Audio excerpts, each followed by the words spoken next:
பிறந்து கூடினன் கூடி இளையவரதமோடு அவர்தன் கல்வியை கருதி ஓடினேன் ஓடி உயர் பண்ணும் வாதம் முனிந்து நாடினேன் நாடி கண்டுகொண்டே நாராயணா என் நாம சொல்லக்கூடிய அந்த விஷ்ணு ராட்சியத்தால் கழகக்கர் நடந்து பெறுவற்றனான் அதிகாலை எழுந்தது ஏமனிசில முடித்து 14 லோகம் சென்று பிறகு சத்ருவம் சென்று பிரம்மதேவனை கண்டு அவருடைய ஆசி பெற்று வைகுண்டம் சென்று வாசனை ஓற்றி வெச்சுப்புகள் வெங்கடவா வெண்பாவில் பாதியிலன் ஜென்மம் எடுத்து வா.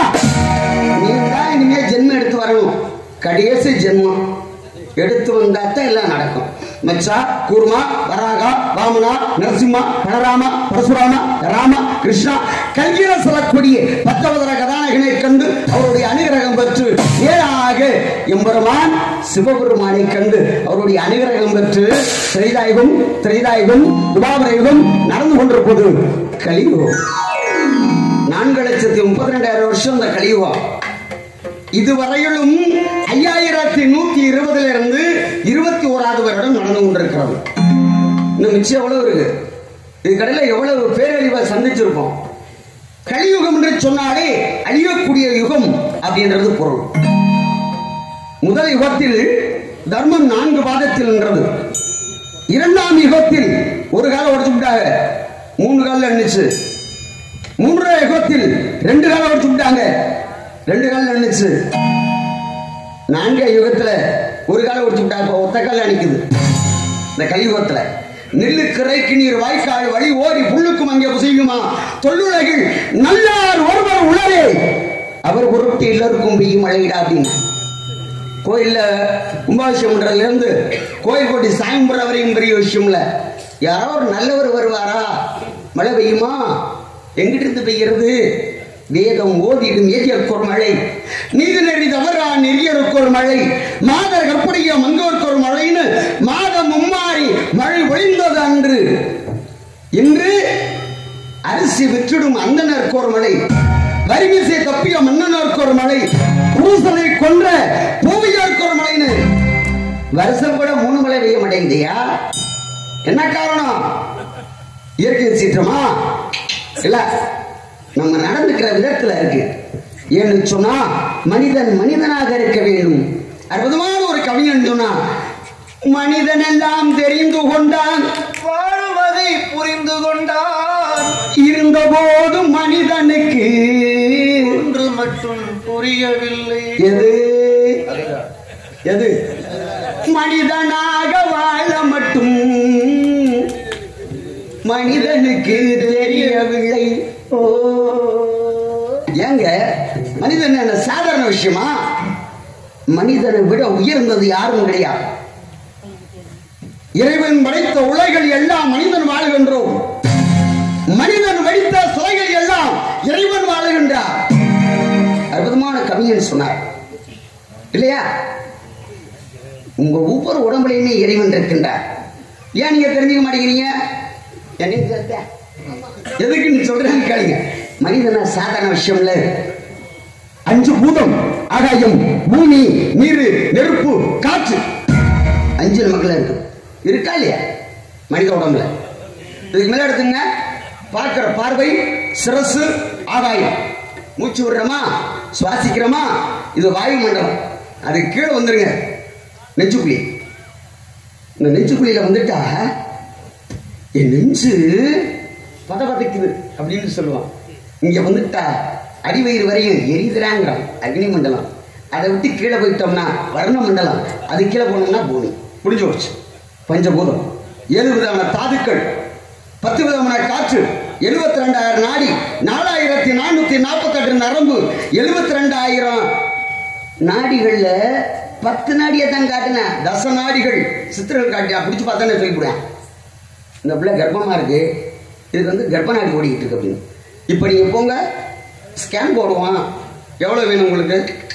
கிட்டத்தட்ட இருக்கிறதெல்லாம் சொத்தெல்லாம் வித்து விட்டு தெருவில் போயிட வேண்டியதான். மருத்துவம் அந்த அளவுக்கு போயிட்டு இருக்கு. இது நான் யாரையும் புண்படுத்துவதற்காக சொல்லவில்லை, அப்ப கண்டுபிடிச்சதை சொல்றேன். அது மாதிரி 72 நாடி, 4,448 நரம்பு, 206 எலும்பு. ஆம்பளைக்கு. பெண்ணாக இருந்தால் ஒரு எலும்பு கூட. ஏன்னா கர்ப்பமாகி பிள்ளை பெற்று தரக்கூடிய தன்மை அவளுக்கு மட்டும்தானே உண்டு. ஆம்பளை கொடுக்கறதுக்கு தான் உண்டு, சுமக்க முடியாது. ஆனா பெண்ணு தான், அதான் தாய்மை. இவ்வளவெல்லாம் இருந்தும் பேசக்கூடிய ஆற்றல் கலைவாணி. ஒருத்தர் அடிக்கிறோமா சக்தி. இப்ப நம்ம பேசிக்கிட்டு இருக்க பாருங்க கலைவாணி. இது இல்லாம ஒரு பெண்ணை பார்த்தோன்னே அப்படின்றோம்ல இந்த காம உணர்வு, இதையெல்லாம் தூண்டக்கூடிய எல்லாம் சேர்த்து உள்ள இருக்கார். இதை விட தூங்கும்போது வாங்குகிற மூச்சு சுள்ளு மாதிரி போனாலும் போச்சு. இந்த மூச்சு போச்சுன்னா சித்தப்பா, பெரியப்பா, அண்ணே, தம்பி, அவரு இவரெல்லாம் கிடையாது. ஒரே பேர் தான். தூக்குடா போனா தேண்டுவேன். எப்ப பணத்தை தூக்குற, நார போகுதுரா அப்படின்ட்டு மூச்சு போச்சு, எல்லாம் போச்சு. ஆடி அடங்க வாழ்க்கையடா. அதுக்குள்ளே 6 அடிக்கு நிலத்துக்குள்ளே சொந்தம். நான் இப்ப 6 அடி கூட கிடையாது இல்லையா? அது போல நீங்களே தெய்வம். உங்களை பார்க்கும்போது எனக்கு தெய்வமாக தென்படுகிறீர்கள். இருந்த போதிலும் முதல் தெய்வமாக இருக்கக்கூடியது எம்பெருமான். உலகத்துக்கெல்லாம் முதல் கடவுள் அப்படின்னு சொல்லக்கூடிய விநாயக பெருமான். அவனை தோற்றுவித்தவளே பராசக்தி, ஆதி பராசக்தி, ஆதி அந்தமுள்ள அருட்பெருஞ்சோதி என்று சொல்லக்கூடிய அவளை முதலில் வணங்கி பிறகு எம்பெருமான் அவருடைய நிலையை பிறகு சொல்லுவோம்.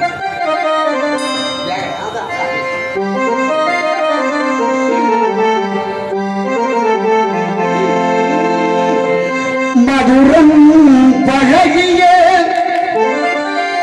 அழகிய சொல்லி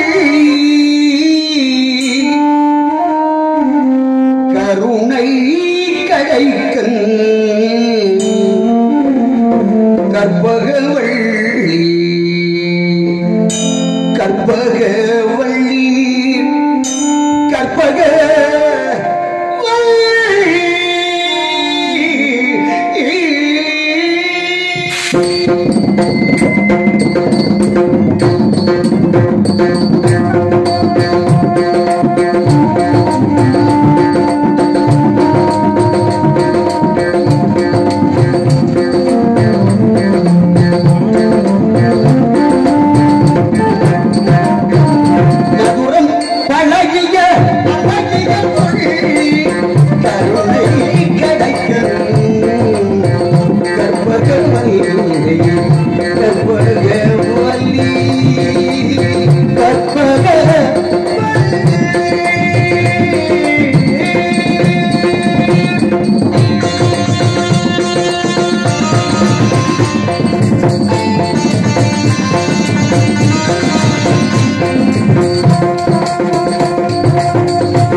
பழகிய அழகிய கொள்ளி கருணை கிடைக்கும் கற்பகவல்லி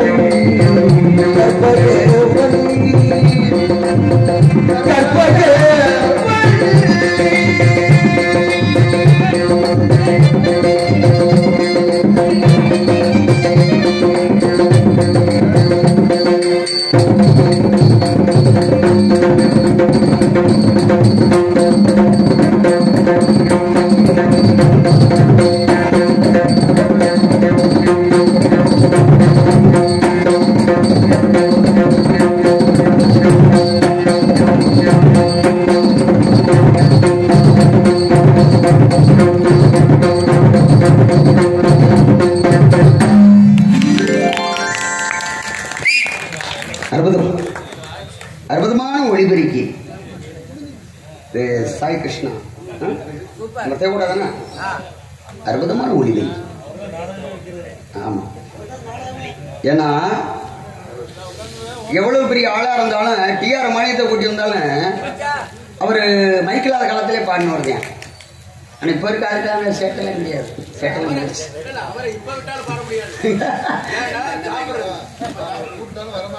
அப்படி ஒரு ஒளிபெருக்கி. இதுக்கு பக்கமேல பாருங்க, இசைக்கரங்கள் அப்படின்ற ஒரு புராண குழுமம். ராஜசேகர், மோகன்தாஸ், தொர்ராசு, காசிநாதம். இதுக்கு இப்படி சேரணும். இதை விட ரசிக பெருமக்கள் நீங்க உங்களை கையெடுத்து கும்பிடணும். பாடணும்னா எந்தாவது ஒரு பாட்டு பாடணும்னா நம்ம ஒரு பக்கம் பாடுவேன், ஒரு பக்கம் வாசிக்கிறேன்.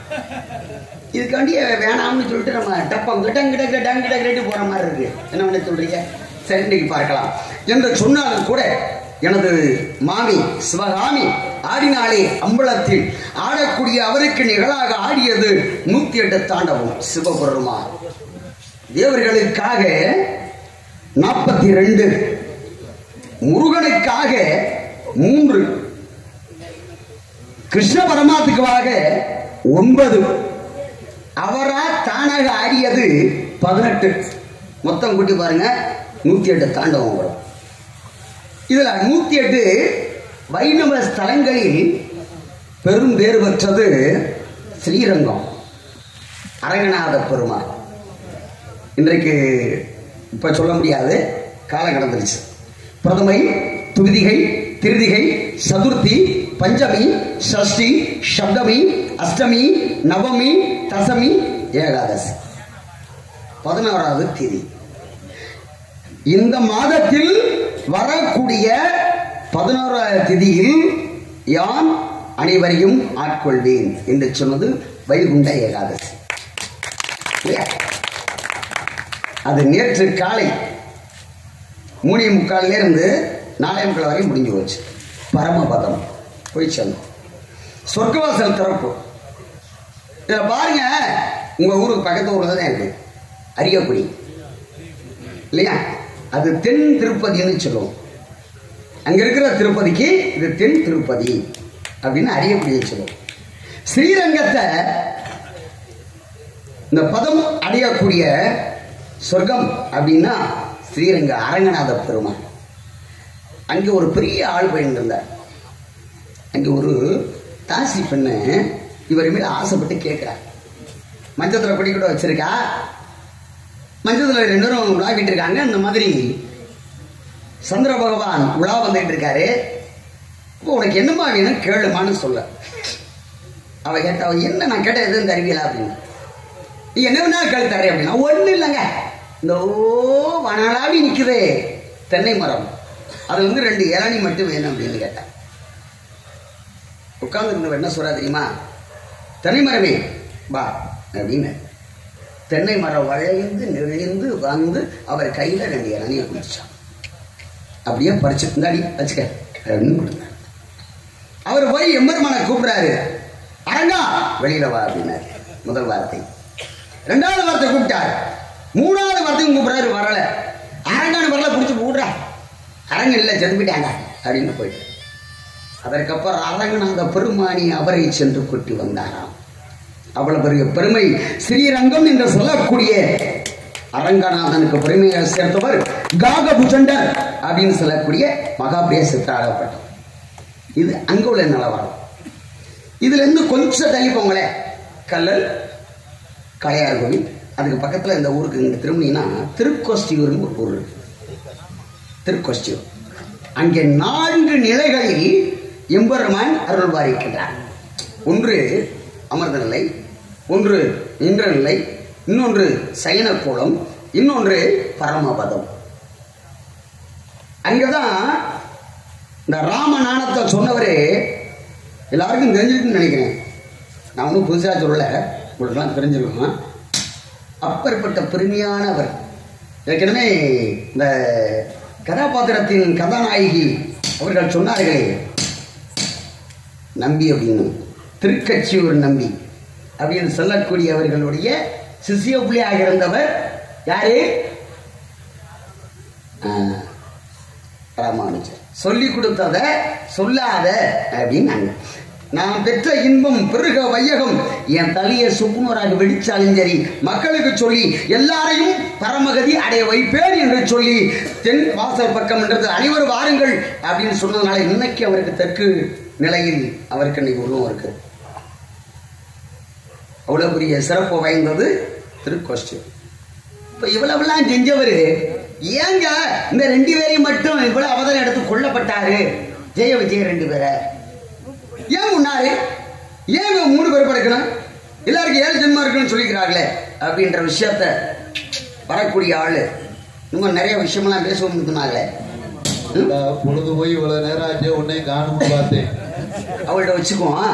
அதுக்கு முன்னாடி உங்களை எல்லாம் நான் பார்க்கின்ற பொழுது பெருமையான இடத்துல வச்சு பார்க்கணும்னு ஆசைப்படுறேன். ஐமுகர வழியில உயர்ந்த இடத்தில் இருக்கும் போது உலகம் உன்னை மதிக்கும்.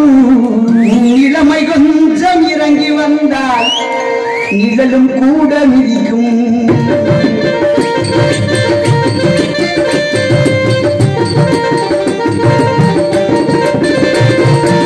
எந்த இடத்தில் இருக்கும் போது உலகம் உன்னை மதிக்கும். இளமை கொஞ்சம் இறங்கி வந்தால் நிழலும் கூட மிதிக்கும். மதியாதா மதியாதா மதியாதா தலைவாசல் மிதியாதே என்று மானமுள்ள மனிதனுக்கு அவை சொன்னது. அவை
கருடா சௌக்கியமா இதுக்கு இடத்தில் இருந்து கொண்டால் எல்லாரும் சௌக்கியமே கருடன் சொன்னது அர்த்தம் உள்ளது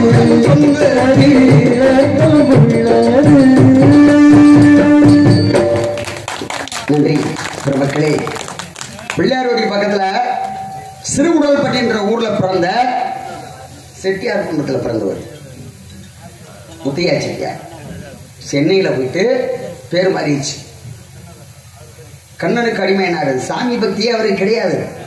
கடைசியில சாமிக்கு ஐக்கியமானார் கண்ணனுக்கிட்ட.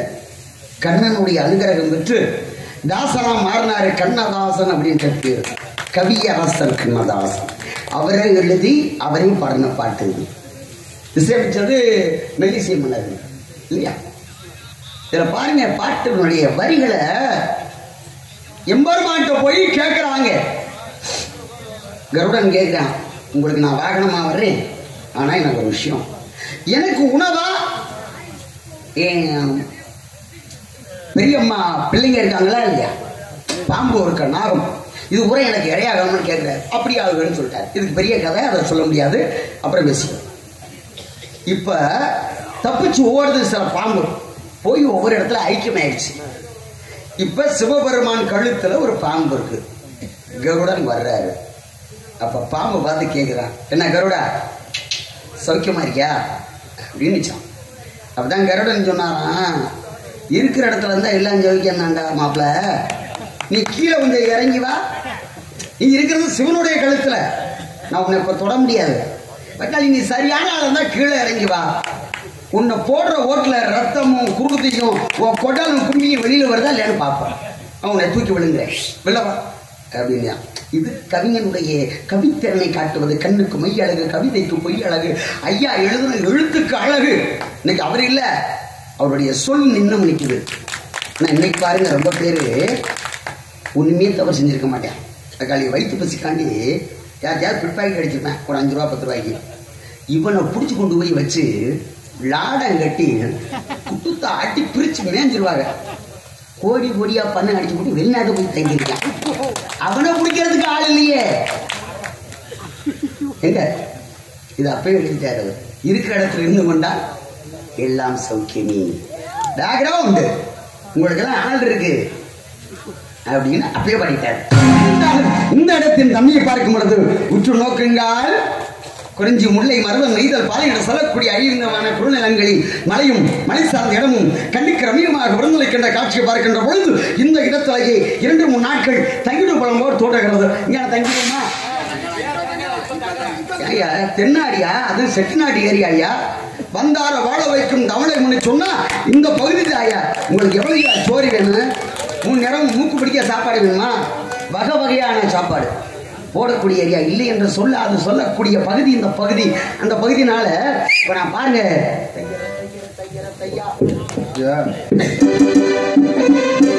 தையரத்தையா தையரத்தையா தையரத்தையா தையரத்தையா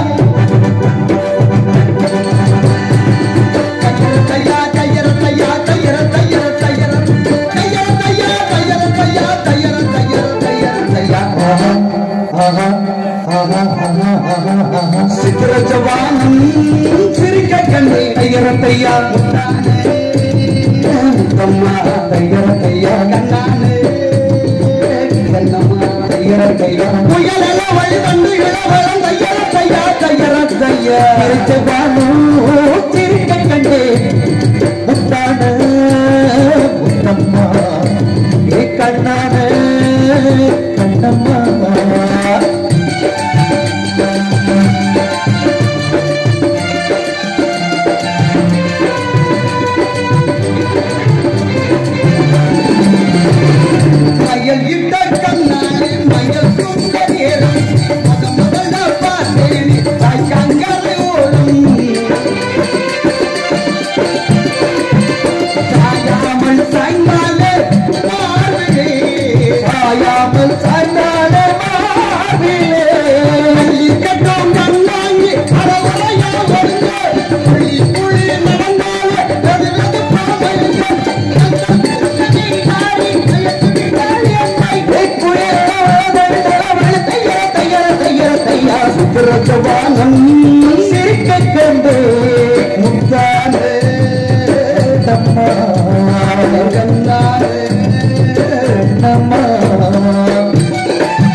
நானே தம்மா எங்க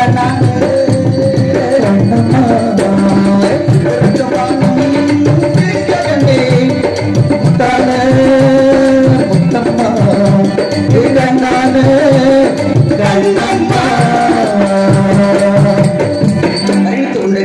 தேவயாகம், பிரம்மயாகம், புதிரியாகம், சதுரியாகம், புத்திர காமேஷியாகம், அஸ்வமேத யாகம், இப்படி பல யாகங்களை செய்தா கிடைக்கும் நல்ல யோகம். யோகத்தை விரோதி செய்வோம். யோகத்தை மறந்து யோகத்தை பெற்று தபத்தை செய்து சிவத்தை அனுசரித்து இச்சிவத்தை குணப்படுத்தி பேரின்ப வாழ்வு காண தகுந்த இடம் இந்த வழிமலைச்சார். அற்புதமான இடம். 12 ஆண்டுகளுக்கு ஒரு முறை தேவசேவை கூடுவது வழக்கம். முக்கியமான கருத்துக்கெல்லாம் அலசி பேசுவாங்க. அதனால ஏற்பட்ட பிரச்சனை நடந்துருக்கு. அது பத்தி தேவையில்லை. அது போல ஒரு கோவில் கட்டி கும்பாபிஷேகம் பண்ணோம்னா 12 ஆண்டுகளுக்கு ஒரு முறை மறுபடியும் கும்பாபிஷேகம். ஏன்னா அதற்கப்புறம் அந்த தெய்வத்துக்கு சக்தி இருக்காது. 3 வருடம் கர்ப்பகிரகத்துக்குள்ள இருக்கும். 3 வருடம் நந்திக்கிட்ட வந்துடும். 3 வருடம் கொடிமரத்துக்கு வந்துடும். 3 வருடம் கோபுரத்துக்கு கலசத்துக்கு. நான் 12 முடிஞ்சு வச்சா அதுக்கப்புறம் அது வெறும் கல்லுதான். மறுபடியும் அதுக்கு திரும்ப குடமுழுக்கு செய்யும். அஷ்டபந்தன மகா கும்பாபிஷேகம். 8 வகையான பொருளை ஒன்னா சேர்த்து இடிச்சு மருந்து சாற்றி திரும்பவும் உயிர் உண்டாக்க வேண்டும். கும்பாபிஷேகம் 4 வகை உண்டுங்க. புதுசா கோயில் கட்டி கும்பாபிஷேகம் பண்ணுவோம்னு ஒண்ணு, இடிஞ்சு போன கோயிலை புதுப்பிச்சு கட்டுறது ஒண்ணு, இன்னொன்று எங்கேயாவது திருடி கொண்டாந்து வச்சு கும்பாபிஷேகம் பண்றது ஒண்ணு, இன்னொன்று இருக்கு. அதை நான் சொல்ல மாட்டேன். அப்படிப்பட்ட 4 விதமான கும்பாபிஷேகங்கள் நடந்தாலும் கூட இந்த இடத்தில் 12 ஆண்டுகள் ஒரு முறை மலரக்கூடிய அற்புதமான மலர் வாசம் வருகிறது. ஏதோ நன்மை நடக்க இருக்கிறது, வாசம் வருதுல. அதனால இந்த இடத்தில் ஏதேனும் அறிகுறிகள் தென்படுகிறதா சுற்றி பார்க்கலாமா? என்ன சோ அற்புதமான கானம். கானத்தை கேட்டால் பிறக்க வேண்டும் போல மக்களுக்கு அல்லது ஞானம் பெண்ணுக்குண்டு சிறந்த தன்மானம் சரியை கிரியை யோகம் ஞானம் சதுர வேதத்தை கூட்டி கனகத்துக்குரியவள் நான் தான் என்பதை காட்டி பரன் மீது அமர்ந்திருக்கின்றார். சீமாட்டி இவளை வர்ணிக்கிறோம்னா இப்படி வர்ணிக்கலாம். ஏன்னா நான் 2 மணிக்கு அரை மணி நேரத்துக்கு இவ்வளவு விஷயம் இருக்கு. நான் நிறைய பண்ணிக்கிட்டு இருந்தேன்னு வைங்க. அக்காளி நாரதன் வந்தாயா வெறும் பேச்சா பேசி பாட்டா பாடி கொண்டு விட்டாயா, தர்க்கத்தை காண முடியாம என்ன சொல்லிடக்கூடாது இல்லையா? அதனால பெண்மகளின் குரல் நயத்தை கேட்கின்ற பொழுது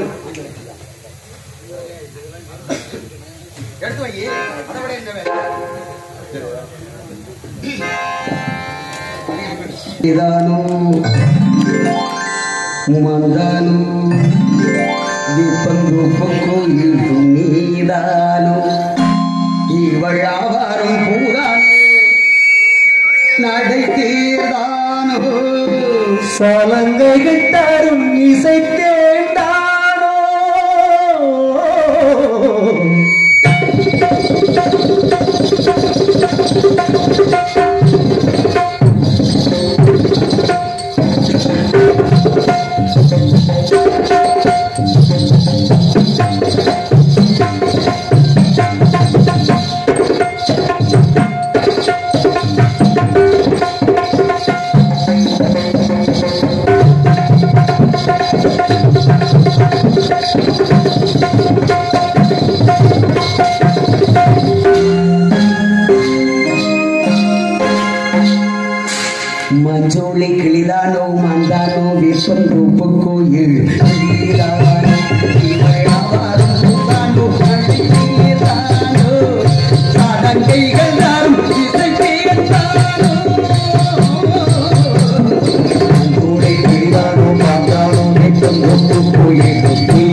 குறும்பு மொழியே நம்ம என்ன கனிவை நெருப்ப கண்ணைக்கும் பாரு மழை மூடி கிடானோ பார்த்தானோ வெப்பம் கூடானோ நடக்கேதானோ சாலத்தைகள் யார் இசை கேட்டானோ கிடானோ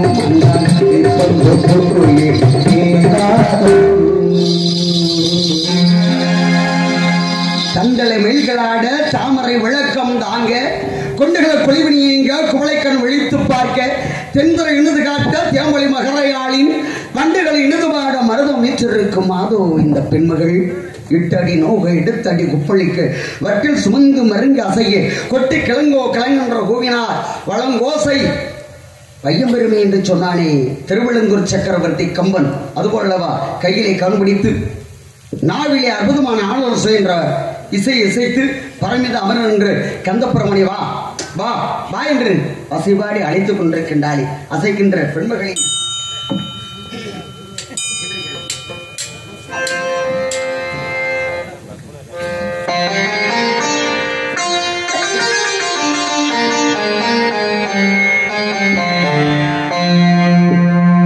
இன்றைக்கு ஏன் இந்த ஆனந்தமே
அப்படி இந்த பெண்களுக்கு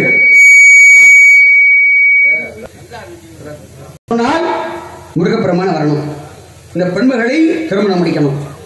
அப்படிப்பட்ட நிலையை உண்டாக்க வேண்டும் என்று சொன்னார். நாமும் இவளை பற்றி வர்ணித்துக் கொண்டிருந்தார். காலம் கடந்து விட்டது. யாரோ ஒரு ஆடவர் அங்கமும் உலாவுகிறார். அவரை சந்திக்கலாமா? இல்ல அவரை சந்திக்கிறதுக்கு முன்னாடி சுந்தரம் இருந்து ததும்பும் சிறந்த மங்கை இவள் இந்த உலகிங்கு எங்கந்தா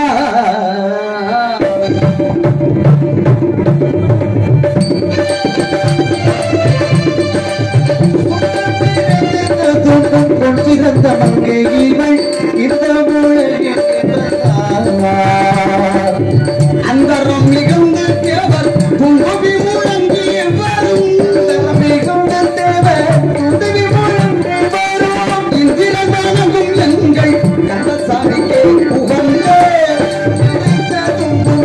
சிறந்த மங்கை இவள் இந்த உலகிங்கு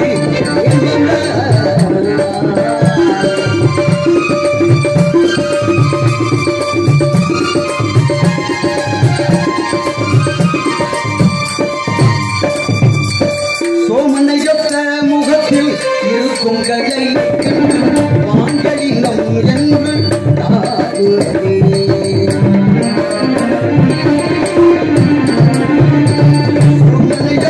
முகத்தில் இருக்கும் கதையை கண்டு வாங்கலினம் என்று சோதன பறவை ஓட்டும் சொல்லின கிளைகள் கேட்டு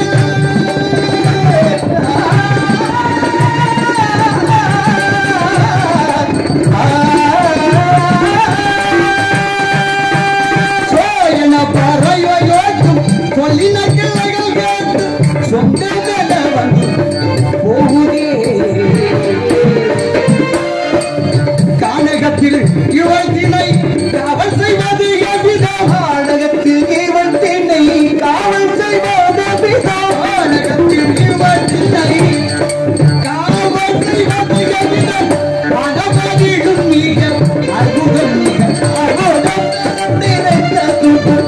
சிறந்த மங்கை இவள் உலகிற்கு வந்தார்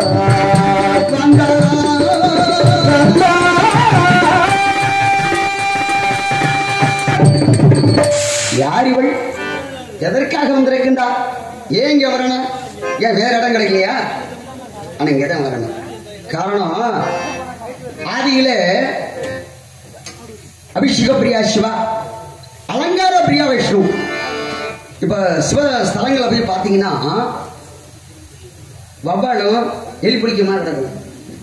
ஏன்னா அவர் அபிஷேக பிரியர். வைணவ ஸ்தலத்தில் போய் பார்த்தீங்கன்னா ரொம்ப சுத்தமா இருக்கும். ஏன்னா அவர் அலங்கார பிரியர். இந்த சிவன் கோயில்ல அங்கே மணி அடிக்கக்கூடிய ஒரு பூசாரி அகல் விளக்கு, நெய் விளக்கு இப்படி ஏற்றி செல்வது வழக்கம். இந்த நெய் விளக்காப்பட்டது ஒரு நாள் தருவாயில் அணிகிற சூழ்நிலை வந்துருச்சு. அப்பதான் அம்பாள் பார்த்தாங்க, சிவன்கிட்ட சொல்றாங்க, ஐயா எம்பெருமானி, விளக்கேற்றி வைக்கிறதா நம்மளுடைய வேலை, இதை அணைய போகுதே, இதை காப்பாற்றணுமே, நீங்க எல்லாருக்கும் படி அளக்கிற ஆளாச்ச, நீங்க காப்பாற்றுங்க அப்படின்னு அம்பாள் கேட்கிறாங்க.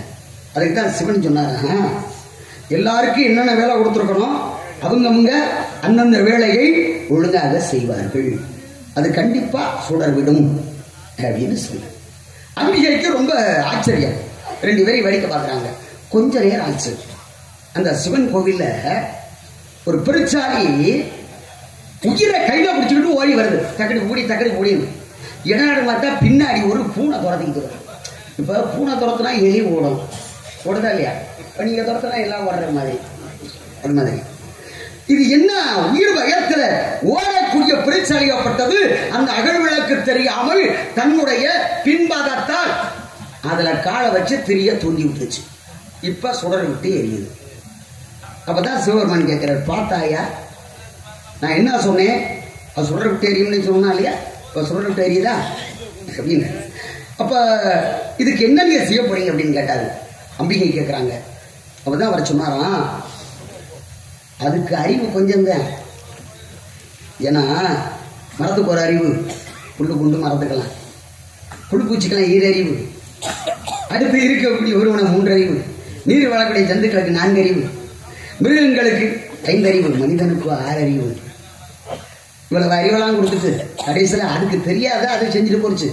இருந்தாலும் நம்ம இறை அறிவு உள்ளவர்கள் என்ன செய்யலாம்? இப்பதான் தெரிந்து செய்தாயோ தெரியாது செய்தாயோ சுடர் விளக்கு ஏற்றப்பட்ட காரணத்தினால இப்பிறப்பில் அல்லாது மறுபிறப்பில். எப்படி இப்ப இருக்கிற எளியோடைய ரூபத்தில் இருக்கக்கூடிய ஜீவனை எடுத்து மறுபிறப்பில் உன்னை ஆட்கொள்ளும் பொழுது உன்னை பெரிய ஆளாக்கி காட்டுறாண்டா அப்படின்னா அந்த ஜீவனை எடுத்து கொடுத்ததெல்லாம் நியாயமான இடம் தான். அவன் பிறந்த இடம் தான் சரியில்லை, அசுரகுலம். அங்கே மாவழி அப்படின்னு சொல்லக்கூடிய ஒருத்தனாக பிறக்கிறார். பிறந்தமையே 4 வேதம் 6 சாஸ்திரம் 18 புராணம் எல்லாம் படிச்சுக்கிட்டேன், விஷயமெல்லாம் தெரிஞ்சிருச்சு. இருந்தாலும் அசுரகுலம் ஆயிட்டே என்ன செய்வது? எல்லாம் தெரிஞ்சவன் அசுமதி யாகம் பண்றியான். 100 அசுமதி யாகம் செய்தால் இந்திர பதவி கிடைக்கும் அப்படின்றது ஐதீகம். 99 யாகம் செஞ்சுட்டேன், 100வது யாகம் செஞ்சுக்கிட்டு இருக்கான். இப்பத்தான் தங்கச்சிக்காரி பார்த்தா அக்காமையும் இவ்வளவு வேலை பண்ணிக்கிட்டு இருக்கான். மகங்கார போய் விழுந்துட்டான் காலில். யாரும் இந்திரன், அம்மா என் பதவி பறிபோக போகுது, என் நாற்காலிக்கு ஆபத்து வந்துருச்சு, என் நாற்காலியை காப்பாற்று. அம்மா காலில் விட. இப்பதான் அம்மா சொன்ன காப்பாற்றண்டா அப்படின்னு போயிட்டு எம்பெருமானை நோக்கி தவம் இருக்கு. யாரு? பரமாத்மாவை நோக்கி தவம் இருக்கு. பிரசனம் பண்ணாரு. சங்கு சக்கர பீதாம்பரதாரியாக என்ன வேணும் மகளே அப்படின்னாரு. ஒன்றும் இல்லை, என் முல்லையுடைய அந்த பதவியை காப்பாற்றி தரணும், கவலைப்படாத போ, நானே உனக்கு பிள்ளையா வரேன், அதை எப்படி நடக்கிறான் நான் பார்க்கிறேன் அப்படின்னு சொன்னாராம். பிறகு அந்த பெண்மகளுக்கு பிள்ளையாக வருகிறார் வாமனன் என்று சொல்லக்கூடிய அவதாரம் எடுத்து குள்ள வடிவிலே. இப்ப யாகம் நடந்துகிட்டு. யாகம் நடக்கும் பொழுது யாசிக்க வந்துடும், இல்லைன்னு சொல்லாம கொடுக்கணும், அப்பதான் யாகம் முற்றுப்பெறும். இது ஐதீகம். எல்லாரும் வரிசையில் நிற்கிறாங்க. இந்த ஆள் இந்த முண்டு உயரத்துல 2.5 அடியில 1.25 அடி 2.5 அடி. இப்ப சின்ன சின்ன பையனுங்களா இவர் போய் நின்றுக்கிட்டு சின்ன கொடையை பிடிச்சிக்கிட்டு தட்டி கெட்டியா வச்சுக்கிட்டு அப்படி போய் நின்றுக்கிட்டு இருக்காரு. வரிசையில் போனவர் திரும்பி வந்தார். பார்த்தா மாவளி, என்ன சுவாமி வந்தீங்க திரும்பி போயிட்டீங்க, அதை வாங்கிட்டு போகணும். நான் கேட்கறது உங்களால் கொடுக்க முடியாதாங்க. கேட்பது என்னால் கொடுக்க முடியாதா? என்ன வேணுங்க தரேன் அப்படின்னா உண்மையாக அப்படின்னா தாரை வார்த்தை கொடுக்கும் அப்படின்னு. தாரை வார்த்தை கொடுக்கறதுக்கு எங்க போறது? ஜலம் வேணும்ல, தண்ணீர். கன்னிகாதானம் செய்யறோமா இல்லையா? தர்மம் தானம் செய்யறது. தண்ணீரை ஊற்றி கையை பிடிச்சு தானம் பண்றது. இப்பதான் பார்த்தாங்க சுக்கராச்சாரி, வந்திருக்கிறவன் சின்ன பையன் நினைக்காத, ஏதோ விசேஷத்தோட வந்திருக்கான், வேண்டாம்டா அப்படின்னு மாவளிகிட்ட சொல்றாரு. ஆனா மாவளி கேட்கல. யாரா வேணாலும் இருக்கட்டும், ஆண்டவனே வந்து என் கையெழுந்தும் பொழுது நான் கொடுத்தனே ஆகணும் என்று சொல்லி என்ன வேணுமோ தர்றேன். எனக்கு 3 அடி நில வேணும்டாங்க. சிரிச்சாம்பாரு மாவளி, ஆஹான்னு சிரிச்சேன். இவர் கொஞ்சம் புரியல, ஏன்டா சிரிக்கிற? நான் கிட்டது 3 அடி தான்டா. ஏயா விரிந்து வளர்ந்திருக்கக்கூடிய அனைத்து உலகம் எனக்கு சொந்தம், 3 நிலத்தை கேட்க அப்படின்னா அளந்துக்கிறவா அப்படின்னாரு. அளந்துக்க அப்படின்னேன். எடுத்து அவங்க சிவருவத்தை விண்ணை 1 அடி காலை மேல போச்சு, மண்ணை 1 அடி அளந்தாச்சு, 3வது அடிக்கு எங்கடா இடம்னு கேட்டேன். மாவளி பார்த்தேன், இதுக்கு மேல வேற வழி இல்லை, நம்ம ஆணவம் தலைக்கு ஏறிடுச்சு, என்ன பண்றது அப்படின்னு வெட்கி தலை குனிந்து அப்படியே கீழே குனிஞ்சான். தூக்கி காலை வச்சான், அவன் தலையில காலை வச்சு அமிழ்த்தினான். ஏன்னா 99 யாகம் செஞ்சிருக்கானா இல்லையா? அவனுக்கு ஒரு பெருமை கொடுக்கணுமா இல்லையா? இல்லைன்னா யாருமே யாகம் செய்ய மாட்டாங்களே. ஆக பூலோக இந்திர பதவி கொடுத்து விட்டு, எது பூலோகத்தில் இல்லை, பாதாளோகத்து இந்திர பதவி கொடுத்து விட்டு ஆனந்த கண்ணீர் சுரிய அதில் இருந்து அமிர்தவள்ளி சுந்தரவள்ளி அப்படின்னு 2 பெண் மக்கள் தோன்றினார்கள். இந்த 2 பேரும் அருசக்தி உடைய சிவனாரி நெற்றி கண்கள் உதிக்கப்பட்ட முருகப்பெருமான் தான் மனது பெருமை வழங்கிட்டாங்க. முருகனுக்கு காட்சி கொடுத்தாரு. இப்போ உன்னை கடிக்க முடியாதுமா, நான் வர்றேன் உன்னை கடிக்கிறது அப்படின்னு மூத்தப்பட்ட அமிர்தவள்ளியை தேவேந்திரக்கு மகளாக தேவியான் என்ற பெயருடன் திருப்பரங்குன்றத்தில் மனம் முடித்து திருச்செந்தூரில் மணப்பாடு என்ற இடத்தில் அசுரவதம் செய்து அங்கே திருமணம் முடிச்சுக்கிட்டார். அது தேவியானை. சிவமுனியின் பார்வையால் மான் வயிற்றில் கருவாக்கப்பட்டு வள்ளி கிழங்கு அகன்று எடுக்கப்பட்ட பள்ளத்திலே கடத்தப்பட்டு சென்றனால் நம்பி தலைவன் வேட்டையாட செல்கின்ற பொழுது கண்டு எடுத்து வளர்க்கப்பட்டு பெண்மகளுக்கு வள்ளி கனகவேகை பூங்குரத்தி என்று பெயரிட்டு பெண்மகளை காவலுக்கு அனுப்பி வைத்திருக்கின்றார் ஆச்சாரம் என்றார். இப்பெண்மகளுடைய கதையோ பெருச்சாளிகள் வந்தது. வந்திருக்கிறவர் பேச்சாளியா இருப்பாளா இல்ல பெருச்சாளியா இருப்பாளா? அடிக்கிற அடியில தெரிச்சு ஓடிடுவாளா? இல்ல 4 அடி 2 அடி கற்றவுடனே வாயடி கையடி செல்லாதான்னு சொல்லுவாங்க. எல்லாரும் ஆண்டோர் வாக்கு பிள்ளைகிட்ட பேசி பார்ப்போம். பிள்ளையோட தரத்தை பேச விட்டு தான் பார்க்கணும். நம்ம கொஞ்சம் வித்தியாசமான ஆளு. அதனால வருகிறார் வனக்காவலன். முதலில் அவரை சந்திப்போம், பிறகு அந்த பெண்மகளை பற்றி சிந்திப்போம். நாரா